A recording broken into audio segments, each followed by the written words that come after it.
You speak of mastering your ego, yet you rarely question it. The ego is subtle. It does not shout its presence. It disguises itself as confidence, as ambition, as pride. Many believe they control it, when in truth, it controls them. I have walked a path where reputation meant nothing, where hatred was accepted, where silence was chosen over recognition. On that path, I learned that the ego is both a shield and a weakness. If you fail to master it, it will master you. Listen carefully. The first way to master your ego is to detach from the need for recognition. The ego feeds on praise. It grows stronger when others applaud you. A shinobi who fights only to be acknowledged will crumble when no one is watching. A student who studies only for validation will lose motivation when praise disappears. There was a time when I was admired for my talent. My name carried expectations.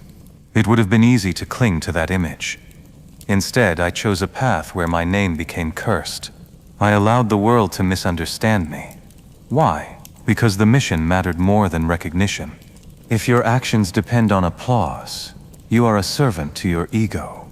When you learn to act without needing credit, your power becomes quiet and unshakable. The second way to master your ego is to observe your emotional reactions before acting. The ego reacts instantly. It demands retaliation when insulted. It demands dominance when challenged. But strength is not found in immediate reaction. It is found in controlled response. Imagine someone questions your ability in front of others. The ego urges you to respond harshly, to defend your pride. Yet a calm silence unsettles them far more than anger ever could. Or imagine a rival attempts to provoke you into conflict. If you attack without thinking, you play their game. If you remain composed, you control the field. There were moments when I was confronted with hatred from those I protected. My ego could have demanded that I reveal the truth, that I clear my name. Instead, I remained silent. Emotion would have exposed everything. Control preserved the objective. When you pause before responding, you weaken the ego's grip. The third way to master your ego is to accept being misunderstood. Most people fear misinterpretation. They need others to see them accurately. The ego craves a clean image.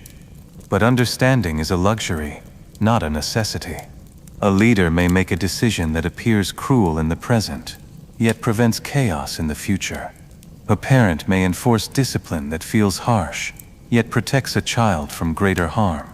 In both cases, they may be judged unfairly.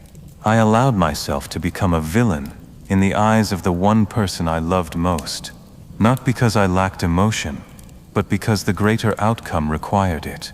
The ego would have begged for sympathy. It would have sought justification. True discipline required silence. When you no longer need everyone to understand you, your ego loses one of its strongest attachments. The fourth way to master your ego is to separate your identity from your achievements. Many people believe they are their success. When they win, they feel superior. When they fail, they feel worthless. This is the ego's illusion.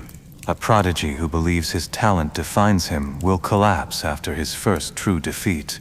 A warrior who believes his rank proves his value will panic when outmatched.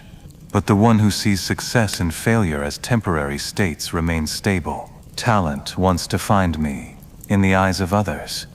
Yet talent alone is fragile. If I had tied my identity to my skill, any mistake would have shattered me. Instead, I viewed ability as a tool, not as self-worth. You are not your victories. You are not your failures. When you understand this, neither praise nor defeat will disturb your balance. The fifth way to master your ego is to choose purpose over pride. The ego seeks to win every argument.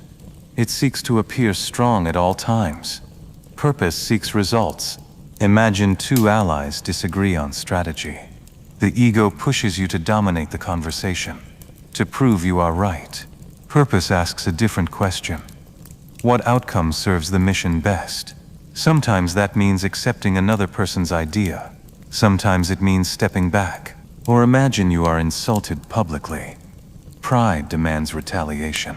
Purpose asks whether responding will advance your long-term goals. Often, silence is more strategic than confrontation.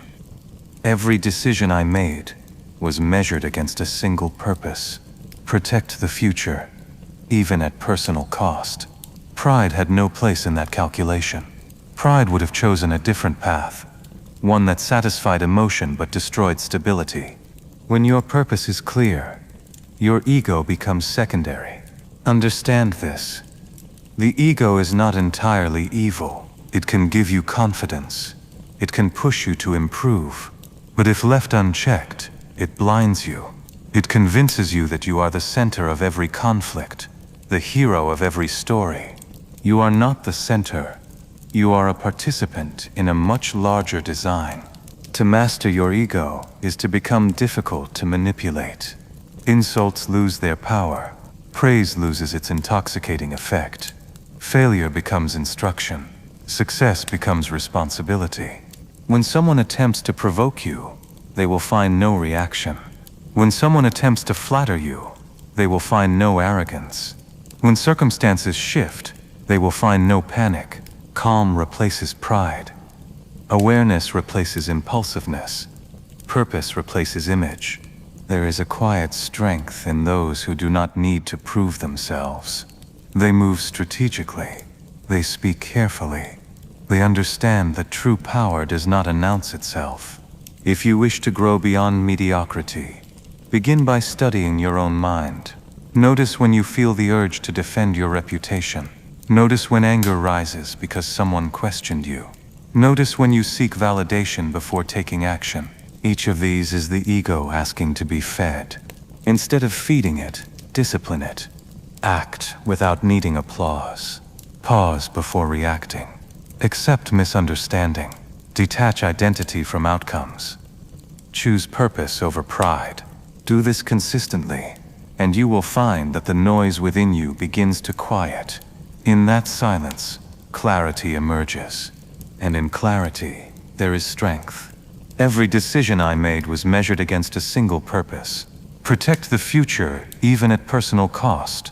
Pride had no place in that calculation. Pride would have chosen a different path, one that satisfied emotion but destroyed stability.